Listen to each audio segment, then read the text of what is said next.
Good morning সবাইকে। আবারও চলে এলাম নতুন একটা ছোট্ট ভিডিও নিয়ে। তো যেদিনকার এটা ভিডিও সেদিনটা ছিল শুক্রবার। এখন ওই সকাল 5টা সোয়া পাঁচটা মতো বাজে। আজকে আমার ছুটি ছিল, তো আমি না হাঁটতে বেরিয়ে গেছিলাম। আজকে ওই সব থেকে বড় কথা বৃষ্টি ছিল না, আমাদের এখানে কনস্ট্যান্টলি এত বৃষ্টি হচ্ছে যে আমি মর্নিং ওয়াক আমার উঠেই গেছে। আর এই রাস্তাটা আমার বড্ড প্রিয় একটা রাস্তা।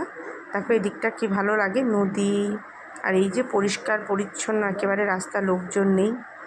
আর নদীর জলটা এত ঘোলা কেন জানো? যে বৃষ্টি হচ্ছে এই নদীটা, মানে এই যে ভুটানে যে বৃষ্টিটা হয় সেটা নেমে আসে, তো এই জন্য নদীর জলটা আরও এতটা ঘোলা। তো আজকে মানুষজন না দেখে রাস্তায় দেখো কার দর্শন পেলাম, একটা হনুমান। আমাদের এখানে সচরাচর হনুমান দেখা যায় না। আমাদের এখানে আসে হচ্ছে তোমার বাদর, ছোট ছোট, যেটা রাজাভাতখাওয়া জঙ্গলের দিকে পাওয়া যায়। তো জানি না এটা কোথার থেকে এসছে। কিছু দেওয়ার ইচ্ছে ছিল কিন্তু দোকান বন্ধ থাকায় দিতে পারলাম না। তো যেহেতু আজকে ছুটির দিন ছিল তাই আজকে খুব সুন্দর একটা ব্রেকফাস্ট বানিয়েছিলাম সকালে। অনেক দিন ধরে প্রয়াগ বায়না করছিল খাবে স্যান্ডউইচ, তো আমি বাটারটাকে না আগে মেল্ট করার জন্য একটা বাটিতে এক্সট্রা করে নিলাম। আর এখানে আমি পুরটা বানিয়েছি। এটা হচ্ছে একটু চিকেন, ক্যাপসিকাম, তার সাথে ছিল একটু গাজর কুচি আর পেঁয়াজ কুচি। এটাকে আমি গোলমরিচ দিয়ে একটুখানি ওই সটে মতো করেছি, আর বেশি কিছু অ্যাড করিনি। আর নামানোর পর এটাকে মেয়োনিজ, টমেটো কেচাপ এসব দিয়ে এটাকে মিক্স করলাম। আর এবার যখন আমি মেয়োনিজটা আনলাম ওই ফান ফুডসে, তার সাথে আমাকে একটা ফ্রি দিল তন্দুরি মেয়োনিজটা, সেটাও একটু অ্যাড করেছি। ওটা খেতে বেশ অন্যরকম, মানে স্বাদটা ভালো। তবে মেয়োনিজ খাওয়া খুব একটা ভালো নয়, ওই স্যান্ডউইচ খেলেই একটু ইউজ করি, তাছাড়া খাওয়া হয় না। তো এই হয়ে গেল মোটামুটি স্ট্রাকচার। আমার কাছে টোস্টার নেই, তো আমি মানে স্যান্ডউইচ মেকার নেই, তো আমি এইভাবে করে বাটার দিয়ে ব্রেডটাকে দুপাশ করে সেঁকে নিচ্ছি।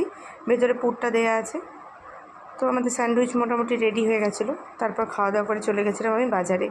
আর এই লাল লাল ফলগুলো দেখছো, এগুলোকে বলে পানিয়াল। এগুলো আমি বহু বছর পর পেলাম বাজারে, তো অবশ্যই নিয়ে এসেছি আমি খাবো বলে। আর আনারস প্রয়াগের ভীষণ প্রিয়, ওর জন্য আনারস নিয়ে আসলাম। আর এনেছিলাম একটু বাজার থেকে জ্যান্ত মাছ। মা এটা দিয়ে করেছিল খুব পাতলা পাতলা ঝোল, ভীষণ খেতে ভালো হয়েছিল। একটু চিকেন এনেছি, রাতে করবো কড়াই চিকেন। তো প্রয়াগের এই মাছ খেতে একেবারে পছন্দ না, ও তো খায়নি। আর তারপর আমি যে বললাম না ফলটা, এই ফলটা খাওয়ার নিয়ম কি জানো? এটা নিয়ে এলাম এটাকে খেয়ে নিয়ে মানে হাতে যেমন তালুর মধ্যে নিয়ে বলতে হয় আম পাকে, জাম পাকে, পানিয়াল পাকে, এটাকে এইভাবে করে পাকে। তারপর মানে বেশটা জিনিসটা একটু শক্ত থাকলেও নরম হয়ে যায়। এখন দেখো তারপর এটাকে ফাটিয়ে নিয়ে খেতে হয়। যত সুন্দর ঘোরাবে আমার এক পিসি বাড়ি ওখানে গাছ ছিল, আমার মনে আছে আমি ছোটবেলা গিয়ে তার মানে ওই গাছে উঠে পেরে খেয়েছি। আর প্রচণ্ড কাটা থাকে গাছটা। বছর পর আমি এটা খাচ্ছি। তারপর কি খাওয়া দাওয়া করে একটু রেস্ট নিয়ে বিকালবেলা